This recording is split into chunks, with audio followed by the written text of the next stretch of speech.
o que eu tinha comentado, e aí veio um insight agora, é que, realmente, quando a gente lê, que hoje a gente não lê, né? A gente tá acostumado com conteúdos de 30 segundos, um minuto, TikTok e Reels. Ou então aquilo, né? Você sabe o que é direita? Aí fica assim. Você sabe o que é esquerda? Aí fica assim. Não, eu tenho uma raiva que toda campanha, bicho, toda santa campanha, são as mesmas coisas.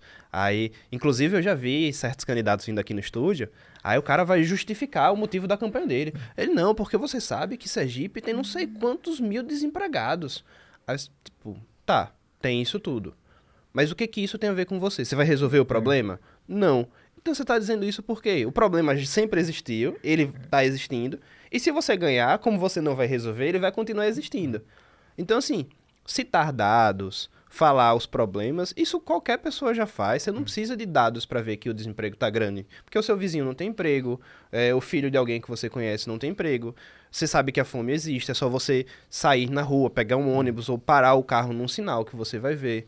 E me dá uma raiva esses discursos prontos. Então, assim, hoje eu sou candidato a deputado estadual. Aí eu chego e falo, você sabe o que faz um deputado estadual? Mas tem que ter, pô, é clássico. Não, isso é clássico. não. O marketing, ele sobrevive disso. Eu sou um cara que eu amo clichê, porque pra mim, se o clichê ele é clichê, tem um motivo. Sim. É porque funciona. Sim. Se ele se manteve até aí, é porque ele funciona. Mas tem certas coisas, como eu já até falei com o Ricardo, é assim, eu sou candidato, eu tenho que fazer um vídeo aqui na colina do Santo Antônio, encostar no parapeito e tem que ter um voo de drone pegando a colina, entendeu? Porque senão não é candidato. É igual você ir pra academia e não postar tá pago, o treino não funcionou. E aí tem umas coisas que, bicho, não me desce. De verdade, assim, eu não sei explicar. O que eu tava falando sobre ver a Matrix é isso. A gente tá tão acostumado com esses conteúdos líquidos. Hoje eu tava falando com uma amiga sobre Bauman. Né? Bauman. E aí a gente tava falando sobre essa questão do líquido, que acho que é a grande alcunha de Bauman, é essa questão dos líquidos. E que quando a gente lê alguma coisa, e não precisa ser nem nada demais. Por exemplo, hoje a gente vive num contexto que é uma revolução dos bichos. Literalmente. Né? É o pessoal que era oprimido ascendendo ao poder, né? Era um pessoal que outrora sofreu diante do golpe ou da Revolução Gloriosa, chamem como vocês quiserem, eu vou me abster desse debate. E aí hoje eles se alçaram ao poder com essa questão de os pobres vão estar no poder, a empregada doméstica vai poder andar de avião, só que agora não é tanto assim, né? A gente não é tão igual mais, né? Todos os animais são iguais, mas uns são mais iguais do que outros. Então, assim, entra no mesmo lance de repetir os discursos prontos, de quatro patas é bom, duas pernas é ruim. Então, assim, a gente tá entrando num ponto que tá aí pra gente ver pra onde é que a gente vai e as pessoas simplesmente resolvem ignorar. E aí, sobre o empobrecimento que você tava falando, como é que a gente pode reduzir um país complexo como o Brasil, como você disse? As regiões, elas têm determinadas demandas. As classes econômicas, elas têm determinadas demandas. Eu não tenho como reduzir a política de um país gigantesco como o Brasil, como vamos voltar a beber cerveja e comer picanha. Bicho, isso não resolve. Sim. Não tem como eu olhar para um empresário que está quebrado, sabe, que não sabe como vai pagar a folha de funcionários, e dizer, não, você vai voltar a comer picanha, sabe? O cara tá aí, e o meu problema aqui? Minhas dívidas, os meus débitos, como é que eu faço? Não, picanha e cerveja, porra. É isso, entendeu? E Lula 2022. Ou então, do outro lado, e aí eu sou um grande crítico do Bolsonaro, a galera fala, não, mito, o melhor presidente do Brasil. Não que a gente tenha grandes presidentes ao longo da história, mas assim, eu acho que a gente perdeu a noção do que tá acontecendo, sabe?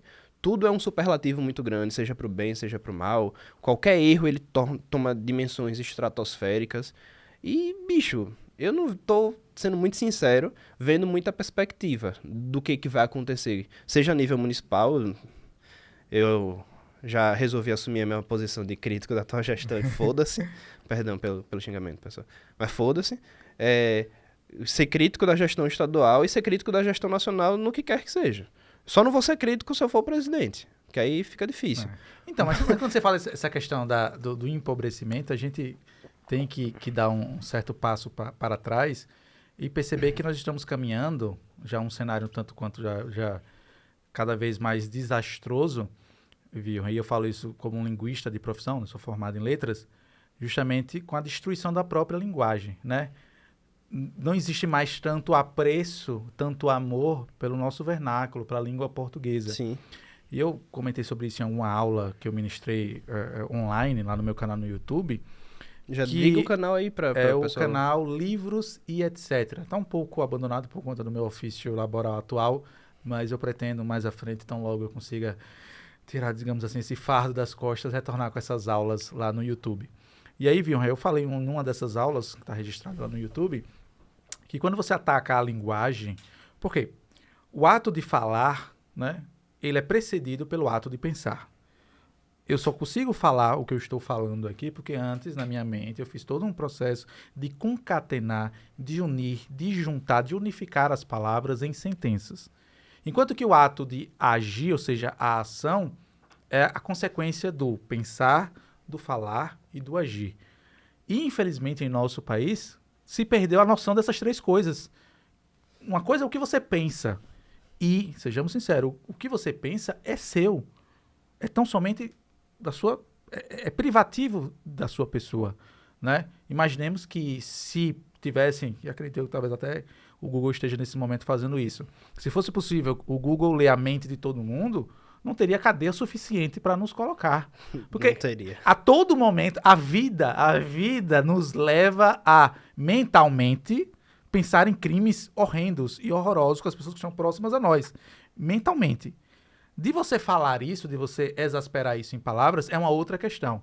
Já a terceira, essa assim, o limite aí entre a humanidade e a barbárie, que é você agir de fato. Mas em nosso país, por exemplo, eu sou de uma época em que nós tínhamos, dentro da disciplina português, 3 matérias. Português, nós tínhamos a gramática, nós tínhamos a literatura. Sim. E nós tínhamos o português em si. Isso não existe mais hoje em dia, ou não existe com a mesma profundidade que existia em tempos de outrora. Eu tenho 32 anos e eu me lembro claramente, a disciplina de literatura era focada a falar em literatura. Eu adorava literatura. A disciplina da gramática era focada a falar em gramática. Só que nós vivemos uma época em que a gramática, por exemplo, é opressora. Em que você tem aí essa nova forma de se manifestar, com todo respeito às bandeiras e às lutas e às causas dos movimentos LGBTQIAP+, que são legítimas e que são justas, mas que infelizmente, Wilhelm, acaba solapando justamente o nosso idioma mãe, o nosso idioma materno. Então, assim, nós vivemos em um país que é necessário uma lei que proíba um órgão oficial falar errado ou escrever errado. Sabe? Então, assim, veja que nível de sanidade, ou da falta de sanidade, melhor dizendo, nós estamos vivendo em nosso país. É necessário, Wilhelm, que se estabeleça uma lei que o obrigue, você, pessoa pública, ou você, gestor público, e que nos documentos oficiais você honre com o português, que foi herdado lá de Luiz Vaz de Camões, que nós temos, por exemplo, um grandíssimo mestre da língua portuguesa, o Machado de Assis, e outro Lima Barreto, e outros tantos, digamos assim, literatos, né, e outros tantos membros da Academia Brasileira de Letras. Então, assim, se você não consegue expressar bem as suas ideias, e o Jordan Peterson fala muito bem sobre isso. Sim, demais. Ele é um cara, assim, sumidade pra mim. Se você tá me assistindo aqui, e eu confesso, até minha esposa, vez ou outra, brinca comigo. Eu entro no seu Instagram, em vez de ver você, eu só vejo o Jordan Peterson. Porque é isso, é uma referência pra mim, né? Nos mais variados sentidos. Ele vai falar lá, de forma muito clara, que a fala e a escrita, na sociedade atual, é sua maior arma. Porque é ali onde você cria amigos, onde você estreita laços, mas também você compra lutas e batalhas, vezes ou outra, ingloriosas. Mas como? Como é que você vai ter um debate político, Wilhelm, saudável, um debate político respeitoso, que se perdeu muito? E eu falo isso com conhecimento de causa. Eu trabalho num ambiente político, onde alguns colegas que trabalham no mesmo espaço que eu, e aqui eu faço menção à Câmara Municipal de Aracaju, viram a cara para mim, só porque eu tenho, na ótica deles, um outro posicionamento político. Enquanto que outros, mesmo discordando de tudo que eu penso, de tudo que eu acredito, também conversam comigo. Então, assim, eu sou de uma época em que a gente, na rua, quando criança, eu dava um soco em você, mas 10 minutos depois, eu tava na sua porta batendo e vamos brincar de bola. Exatamente. Isso não existe mais hoje. Isso não existe mais. As pessoas estão levando as discussões políticas num nível... No assim, extremismo real. Extremismo real. E, assim, o debate de ideias é mais do que saudável. E, infelizmente, como você bem falou, a esquerda, que tanto sofreu, né? E você tem, claro, relatos históricos sobre isso no mundo como um todo, tanto sofreu com perseguições políticas, com assassinatos, com genocídios e tudo mais, agora que teve a oportunidade de galgar um espaço de poder, faz a mesma coisa. Sim. Então, assim, Que esperança pode haver no debate político que nem a linguagem, nem a língua materna está sendo respeitada?